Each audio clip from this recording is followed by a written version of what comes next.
Je m'endormis tard. Il s'était levé un peu de vent et je l'écoutais avec plaisir, ce qui confondit bientôt mes pensées.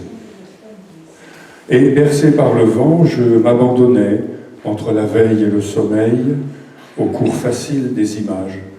Je pensais à Delphine d'Or. On était chez les Maigremus et c'était tante Philomène dont la voix chantante parlait. Je ne voyais rien. J'entendais donc cette voix familière.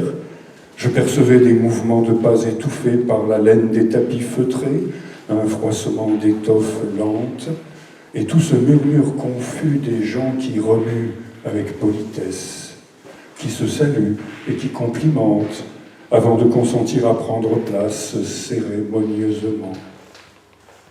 On poussa un fauteuil, quelqu'un fit allusion au vent, au froid, et la voix de l'oncle Mathieu se plaignit de la cheminée qui tirait mal. Nul doute, tante Philomène recevait. Mais qui? Je voulus le savoir. Malheureusement, un grand paravent me cachait toute la pièce, et une force inexplicable me retenait en deçà de ces panneaux bleus où je ne voyais que des trains d'étoiles. Je rêvais, et je le savais bien. Cependant, il m'était si doux et de rêver et de savoir que je ne faisais rien pour savoir davantage et rêver moins. Car jamais je n'avais conçu cette sorte de rêve.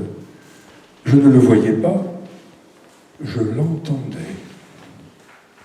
Et ne pouvant imaginer même le reflet des figures, j'assistais dans un monde familier, celui des Maigremus les plus affectueux, à une réception de créatures invisibles mais doucement sonores. Car aussi bien l'oncle Mathieu que tante Philomène n'étaient pour moi que sons. Mais quels sons! Colorés, formels, tout en paroles chaudes et savoureuses, en timbres communicatifs, en tendres accents d'amitié. Quelle surprise! S'écriait tante Philomène. Nous voilà rajeunis d'un siècle, chuchotait-elle aussitôt près du paravent à un confident inconnu. Oui, c'est cela, quelle surprise! Et après un si long voyage, vous voici calme, bien baignée et fraîche comme un lys. Ah, la jeunesse, soupirait l'oncle Mathieu. Et d'autres Maigremus de soupirer aussi, mais avec discrétion. On était entre gens bien élevés. Ici, le temps ne compte pas, reprenait tante Philomène. On se revoit après un siècle comme si l'on s'était quitté d'hier. Notre maison conserve, fit remarquer, un peu lourdement semble-t-il, l'oncle Mathieu. Car aussitôt tante Philomène lui dit « Non, Mathieu, ce n'est pas cela.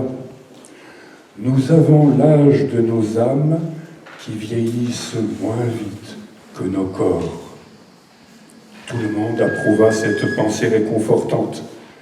De nouveaux soupirs, de nouveaux murmures décelèrent au moins 10 Maigremus. C'était un conseil de famille. Mais l'être que l'on recevait ne souffla mot. Il était là pourtant, et en visite solennelle, car on faisait le cercle autour de lui. Près du feu, le grand chat de tante Philomène ronronnait. « Il est heureux, remarqua la cousine Bérangère. »« Comment ne le serait-il pas ?» répondit tante Philomène. « Il a du feu et l'amitié de toute la famille. Même notre parente doit l'aimer. » La parente se tut. Mais personne n'eut l'air de s'en apercevoir. On continua à l'interroger. « Et que fait-il tout seul, si loin de nous ?» lui demanda l'oncle Mathieu. Je n'entendis point la réponse, mais les autres durent l'entendre, car tout le monde s'attendrit sur le sort de cet inconnu dont on venait de s'enquérir. Tante Philomène, d'ailleurs, commenta la situation. « Lui, si sociable, mamie, en cette île sauvage, tout seul avec ce chien et ce bouvier, il est certainement bien triste. » Ici, il fait si bon et l'on est tellement unis. Encore s'il aimait quelqu'un là-bas, s'il avait sa folie, mais il n'aime que nous le savons. Vous allez le revoir, dites-le lui. Oui, c'est cela, dites-le lui, mais bien doucement, à l'oreille, conseilla l'oncle Mathieu. Tous les maigremus approuvèrent, on se leva. Je compris que la visiteuse prenait congé. Ce furent alors des cérémonies et de longues paroles à la porte. Tante Philomène ordonna « Va Mathieu, accompagne-la jusqu'à la grille avec Bérangère et Martine. » Mais tous les maigremus, hommes et femmes, s'étant levés pour faire honneur à l'inconnu, emboîtèrent le pas à l'oncle Mathieu. On sortit. « Qui est-ce, tante Philomène ?» soupira une voix puérile, celle d'Ignès. « On le saura, » murmura la voix déjà plus lointaine de la tante. « On le saura vraiment quand nous ne serons plus de cette terre. » Ignès demanda encore quelque chose que j'entendis mal, car déjà je cherchais un véritable rêve, mais ce monde à demi réel s'enfonçant dans son propre abîme, je ne rencontrais plus dans mon sommeil que les débris d'un autre songe qui était venu se briser contre ces êtres invisibles, ces voix connues, ces phrases familières et le silence de la créature dont on ne voulait pas dire le nom sur cette terre.